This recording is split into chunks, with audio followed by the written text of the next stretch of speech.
Thank you everyone. Now I request our chief guest along with our trustee Mr. Masood Habib to come forward and host the flag. I request everyone to stand at your place in attention.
I welcome you all, the dignitaries, trustees and teachers, to the celebration of Independence Day to our school. In this 74th Independence Day celebration, we all should feel proud to be part of this independent and free nation and live our life with freedom. Today, I won't be discussing the history because we are doing that from years. Today, I will be discussing and telling you that how we should cherish every day of being free as our leaders have tried for this from like later years for us. So let us start. I extend my greetings to all, independence of India, as we celebrate joy and favor. We also need to pay tribute to those who fought tirelessly to achieve the freedom and to shape its destiny with vision and wisdom. It is important to reflect that who shaped the Indian dreams and how India has stood as the beacon to the world. With its glorious culture and tradition, the scientists and scholars all over the world have applauded about the knowledge and tradition of our world. India echoes and knowledge tradition, Einstein's accord. I repeat, Einstein's accord. We owe a lot to Indians. We owe a lot to Indians as they taught us how to count. Without which, it was nothing that we have learned counting with Indians. The discovery could have never been possible without the Indians. I unquote this. The German scholar Max Muller also paid one of our greatest tribute to the Indian reflective tradition and the Indian mind. He quotes again, "If I were asked under what sky the human has almost fully discovered some of his choosest gifts, as most deeply profound the greatest problems of life and found solution, I should point to India. I should point to India. Should we don't applaud to that? We should. It adds to our pride and self-esteem to continuously remember remember the idealism and value that discovered a great nation like India. Like it perhaps also necessary as India discovers itself. Again, we need to augment on the value system. We also need to come together. That is, we need to unite all the time. At the time of this corona is going on, we need to be together and fight for it and maintain the social distancing too. To develop the nation of harmony, peace and development, we need to build the legacy that is free from the prevalent negativity, free from oppression, free from prejudice. Rabindranath quoted that I dream for India not as I dream for India as we. And we as Indians need to pursue that dream of his, to not to be I but to be. Because of this situation what is going on, we need to fight as we, not as I.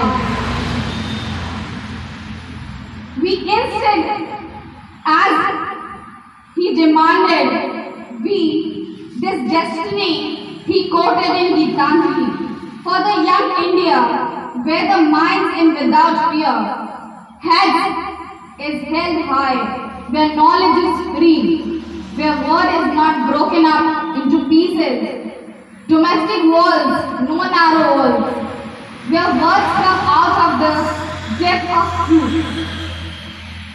I would like to say to all my students who are not here, but I want to convey something to them. I would like to add that learn, focus on what you want to achieve.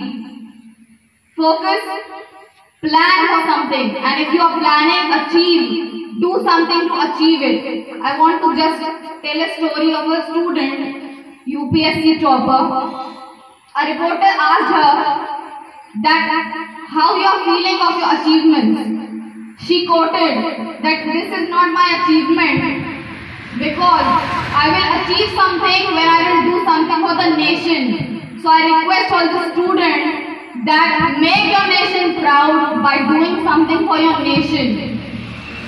Make everyone proud for doing something for your parents. Make everyone proud by doing something for your teachers. Then you will be achieving some kind of achievement. Let us all pledge dedication, commitment, patriotism on the road of progress and development. Not just for today, but all times to come the Independence Day, being just a reminder to all of us. We also need to pledge to liberate ourselves from the dark colonies of this day. We must remind ourselves the self-sacrifices done by the leaders, the dedication of the leaders done at the time of the freedom. The leaders who I see as entrepreneurs have actually molded the advancement and progress which we see today in our country. What we are enjoying today, like we are using good technology, it is because of the entrepreneurs, because of the scientists who we have in our country. Because of them only we are leading such life in a free India, we can say. So I request everyone to respect what you have.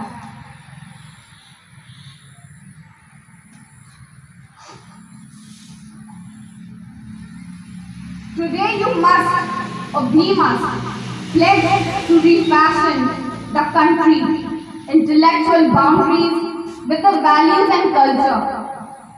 Let us excel our fields, whatever we are doing, whatever the students are doing, teachers are doing, parents are doing, everyone should excel in their fields, in their knowledge, fulfill our dreams, fulfill our parents' dreams, fulfill our nation's dream. Thank you so much. Jai Hind.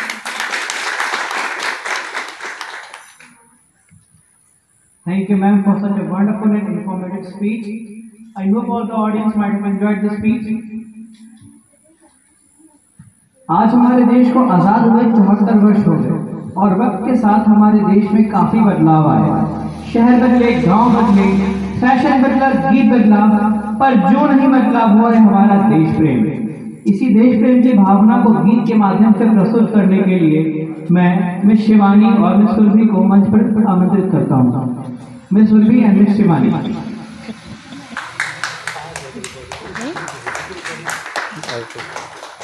ठीक है यार।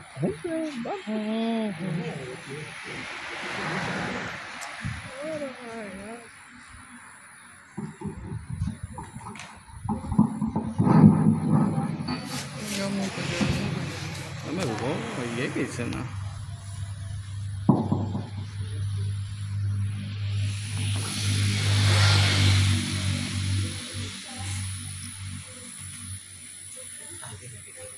हमें छोड़ो वो नहीं उनका starting से मतलब है जूमिंग उतनी नहीं ले जाती थी, फेड जाती थी फोटो है।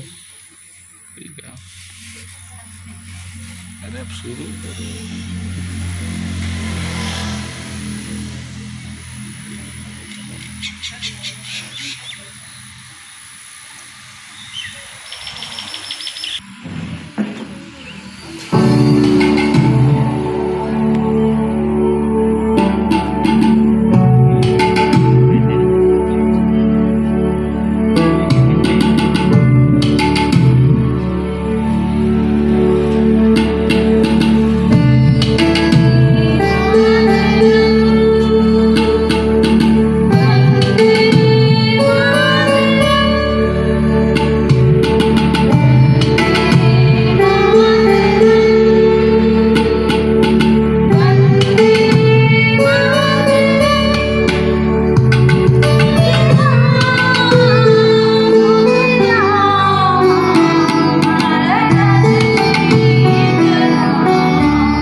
हम अपनी जान की दुश्मन को अपनी जान कहते हैं, हम अपनी जान की दुश्मन को अपनी जान कहते हैं। मोहब्बत की इसी धरती को हिंदुस्तान कहते हैं, हिंदुस्तान कहते हैं।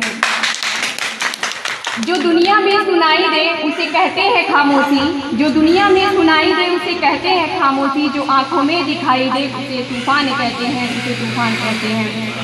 माननीय मुख्य अतिथि महोदय, आदरणीय प्रबंधक महोदय, संचालक महोदय एवं हमारे शिक्षकगण, जैसा कि हम सभी लोग जानते हैं, आज हम यहाँ स्वतंत्रता दिवस का कार्यक्रम हमारे लिए सौभाग्य का दिन है। इसलिए मैं आज के इस पावन अवसर पर कुछ देश प्रेम की भावना से दो शब्द ओत-प्रोत करना चाहती हूँ कि आओ झुककर करे सलाम उसको, आओ झुककर करे सलाम उसको, जिनके हिस्से में ये मुकाम आता है, जिनके हिस्से में ये मुकाम आता है। खुशनसीब होते हैं वो लोग जिनका लहू इस देश के काम में आता है, जिनका लहू इस देश के काम में आता है। वैसे तो आज का दिन कोई साधारण दिन नहीं है। इस दिन को पाने के लिए हमारे देश के कई वीर सपूतों को कुर्बानियां देनी पड़ी है, अंग्रेजों का अत्याचार अन्याय सहना पड़ा है। हमारे देश के साहसी वीरों के संघर्ष के कारण ही आज 15 अगस्त सन 1947 को हमारा देश आजाद हुआ है। वैसे तो आज़ादी की लहर सन 1857 से ही जल चुकी थी, लेकिन वर्षाल बनकर सन 1947 में हमारे देश को आजाद कराई। देश के स्वतंत्र कराने के लिए हमारे देश के महान स्वतंत्रता सेनानी जैसे महात्मा गांधी, चंद्रशेखर आजाद, सुभाष चंद्र बोस ने अपने प्राणों की आहुति दी। देश के प्रति इनका समर्पण एवं बड़ा ही योगदान रहा है। सचमुच आसान नहीं था ये आज़ादी की जंग जीत लेना, आसान नहीं था ये खुशियाँ हासिल कर पाना, आसान नहीं था ये जंग जीत लेना। भारत जब हमारा देश, जैसा कि हम लोग जानते हैं कि जब हमारा देश सो रहा था, जब पूरी दुनिया सो रही थी, तब हमारा देश जाग रहा था, क्योंकि उनके मनो और मस्तिष्क में केवल एक ही सवाल था, हमें आज़ादी की जंग जीतनी है।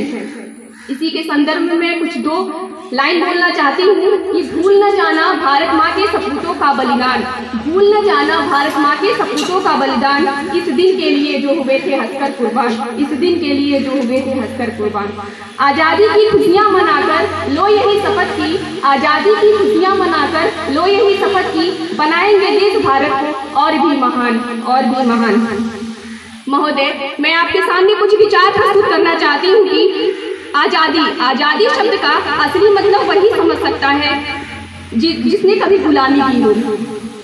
हम सौभाग्यशाली हैं कि हम स्वतंत्र भारत में पैदा हुए हैं। प्राचीन, मध्यकालीन, वर्तमान भारत के उदाहरण से मैं स्पष्ट करना चाहती हूँ कि जब रंगदे बसंती की एक आवाज से टोलों के टोले उमड़ आते थे, उनके टोलों के टोले उमड़ आते थे और उनकी एक ही आवाज पर, रंगदे बसंती टोला के एक ही आवाज पर टोलों के टोले उमड़ आते थे और एक ही आवाज पर वंदे मातरम के नारों से 5-5 डिग्री का तूफान अंग्रेजों की जड़ों में एक तूफान ला देता था। तब देश मर जाने को तैयार था, मिट जाने को तैयार था, फांसी पर चढ़ जाने को तैयार था, क्योंकि ये उस दौर की देशभक्ति की कसौटी थी। उसके बाद मैं बताती हूँ कि सन 62 और सन 65 और सन 71 के युद्धों में अपना सुहाग गवा देने वाली एक महिला कहती है कि प्यार भी भरपूर गया, प्यार भी भरपूर गया, मांग का सिंदूर गया, प्यार भी भरपूर गया, मांग का सिंदूर गया, नन्हे नौनिहालों की लंगोटियाँ चली गई, नन्हे नौनिहालों की लंगोटियाँ चली गई, छोटी छोटी बेटियों की चोटियाँ चली गई, बाप की कमाई गई, भाई की पढ़ाई गई, ऐसा एक विस्फोट हुआ पता ही चला नहीं। इसके बावजूद भी ऐसे हालात पैदा होने के बावजूद भी एक माँ अपने बेटे को सरहद पर दुश्मनों की धज्जियां उड़ाने के लिए भेजती है और एक पत्र लिखा करती है कि देखिए पत्र में क्या है। अम्मा ने पत्र लिखा है बड़ी ही चाव से, अम्मा ने पत्र लिखा है बड़ी ही चाव से, पुत्र मेरे ना घबराना, 1 इंच भी पीछे ना हटना, चाहे इंच इंच कट जाना, चाहे इंच इंच कट जाना। इस तरह पूरा परिवार अपने देशभक्ति साबित कर रहा होता था। तब देश बलिदान मांगता था, तब देश मर जाने को कहता था, तब देश मिट जाने को कहता था, फांसी पर चढ़ जाने को कहता था। किंतु आज देश मर जाने को नहीं कहता, मिट जाने को नहीं कहता, फांसी पर चढ़ जाने को नहीं कहता, बल्कि मेरे विचारों में यदि कोई व्यक्ति अपना काम पूरी और ईमानदारी मेहनत के साथ करता है तो वही सच्चा देशभक्त है। मैं नहीं मानती कि फेसबुक और व्हाट्सएप की डीपी के तीनों रंगों में रंगना ही देशभक्ति है, और यदि आप कहेंगे इस साल में 2 बार झंडा तिरंगा फहरा देना ही सच्ची देशभक्ति है, तो मैं पूछना चाहूँगी कि जो फुटपाथ पर बच्चे हाथों में तिरंगा लिए नंगे पांव फुटपाथ की जाओ में चलते हैं तो क्या देशभक्ति है? नहीं, ये देशभक्ति नहीं है साहब, ये पेट की भूख है जो ऐसा करने पे मजबूर करती है। क्योंकि ना मस्जिद को जानते हैं, ना शिवालों को जानते हैं, ना मस्जिद को जानते हैं, ना शिवालों को जानते हैं। जो पेट के भूखे होते हैं ना, वे केवल भूख के नेवालों को जानते हैं। इसी के साथ मैं अपनी वाणी को विराम देना चाहती हूँ। जय हिंद, जय Bharat.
I'd like to thank our chief guest, our trustee, and all the audience who are watching over the program through Facebook Live. And I'm very happy Independence Day. Thank you very much.